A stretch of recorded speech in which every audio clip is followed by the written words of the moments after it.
Gazetare Euronews Albania, nderuar mirëmbrëma, faleminderit. Mersi. Zotin Nexhmedin Spahiu, politolog, nderuar mirëmbrëma dhe faleminderit. Se gjithë. Zotin Mentor Nazarko, gazetar, nderuar mirëmbrëma, faleminderit. Mirëmbrëma. Zotin Marlin Tlaçi, ekspert i marrëdhënieve ndërkombëtare, Zoti Tlaçi, mirëmbrëma dhe faleminderit. Faleminderit juve. Zoti Nazarko, po e nis me ju këtë diskutim, duke qenë se e keni pikpamjen dhe panoramën e Maqedonisë së Veriut të shtrirë në disa kohë. Çfarë është për ju kjo?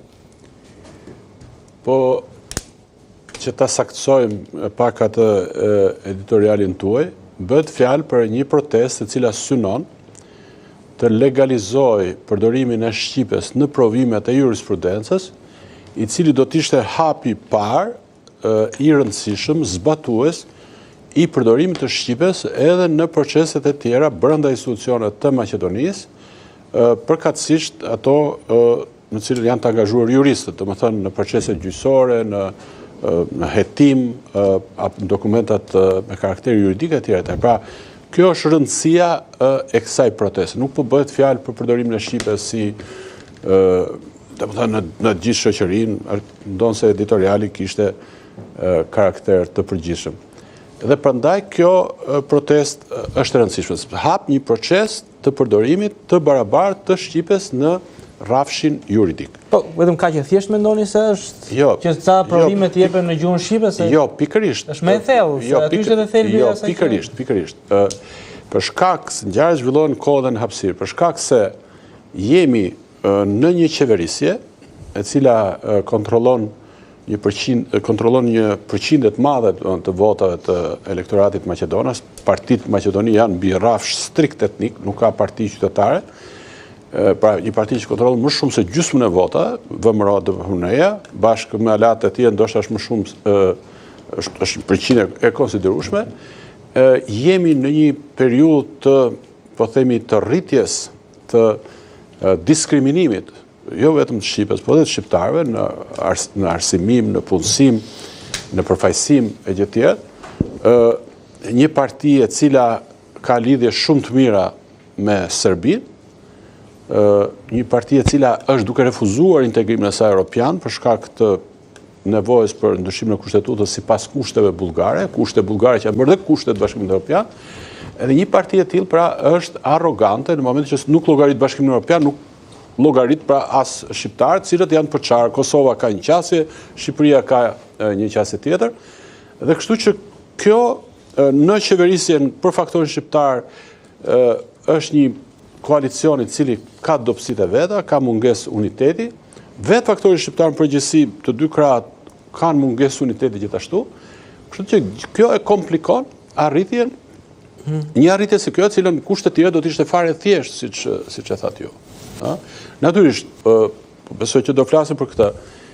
Pala maqedonase, e cila si thash refuzon Bullgarinë, refuzon Bashkimin Evropian, duke dëmtuar veten sigurisht, tenton të vazhdojnë në këtë linjën e zhbërjes së një pjesë të arritur të marrëveshjes së Ohrit, dhe përdor argumente që shkon do ketë konfuzion nëse ne do përdorim edhe shqipe dhe maqedonisht, apo do përdorim vetëm shqipe në ato komuna të cilat ka shqiptar, dhe po luar pra me kartën e unitetit gjuhësor e tjera. Kjo është në një farë mënyrë mendoj konteksti i cili e bën të komplikuar apo e bën të rëndësishme atë që po bëjnë, atë po kërkojnë studentët. Të marrë dhe një mendim nga profesori i shkencave politike sa i takon kësaj çështje në thelb. Shkon për te gjuhës, i nderuar profesor?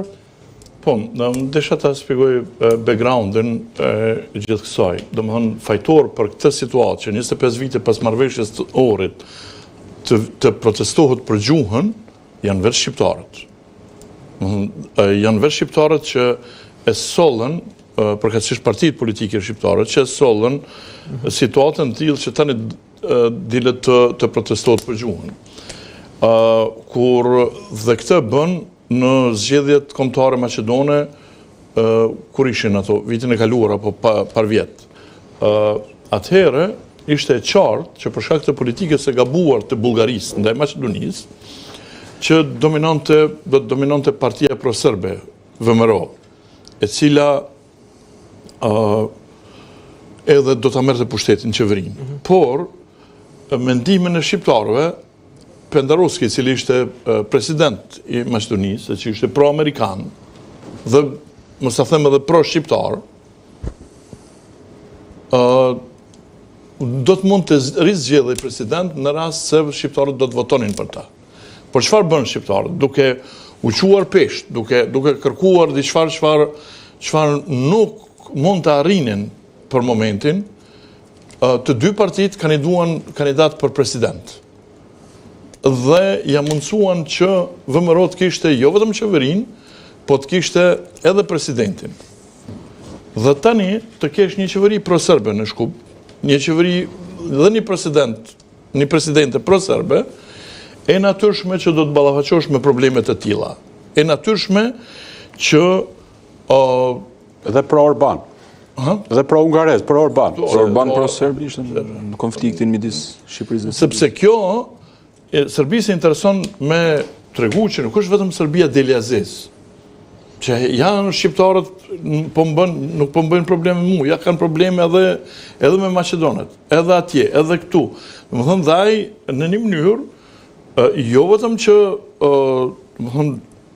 e heq barën nga vetja, por edhe paraqitet si zgjidhës i problemeve, si njeri që mund të ndikojë në zgjidhjen e problemeve në rajon, jo si krijues e shkaktari probleme në rajon.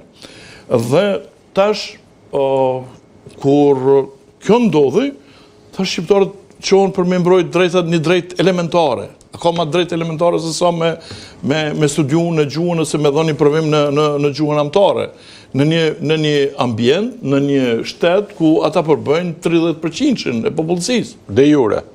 De facto mund të jetë edhe më shumë. Por, kjo është një, domethënë, duhet nga ky gabim të mësojnë edhe mos bëjnë në të ardhmen gabimet e tilla, sepse duhet kalkulohet mirë, duhet kalkulohet për interesin e komunitetit shqiptar në Maqedoni. Kjo është ajo që duhet mësohet edhe nga kjo protestë praktikisht. Në këtë çështje. Patjetër. Zëja Mula, ju si keni parë këtë protestë? Sa spontane dhe organizuar ju është dukur, duke qenë se ju raportoni dhe analizoni çdo ditë lajmet e rajonit dhe ato ndërkombëtare? Ardhur të kjo, doja vetëm pa të vazhdoja pak atë të profesorit, sepse unë mendoj që gjithë zanafilla e gjithë kësaj çfarë po ndodh është tek momenti i zgjedhjes presidentit në Maqedoninë të Veriut, dhe siç fatkeqësisht ka ndodhur në shekuj, e keqja e shqiptarëve janë vetë shqiptarët. VMRO DPMNE nisi gjithë fushatën edhe më herët se sa për zgjedhjet me moton t'ja u kthejmë Maqedoninë maqedonasve, sepse sipas tyre po ja merrte shtetin shqiptarët. Erdhi zgjedhja e presidentit, u shkoan në 2 kandidat, në fakt ishte rënë parimisht dakord se do ishte vetëm një kandidat për president, zoti Taravari. Më pas, me ndërhyrjen e zotit Kurti, siç e ka pranuar dhe vetë Taravari, zoti Taravari kaloi tek koalicioni Vlen, që sot është parti politike, dhe u dolën me 2 kandidat. Nëse do të kishte një kandidat për president, ndoshta me gjas mund të shkonte në balotazh kandidati shqiptar, por edhe nëse jo, do të kishte forcë më të madhe për të imponuar më pas se kush do të ishte presidenti i Maqedonisë së Veriut. Më pas e gjithë fushata elektorale u bën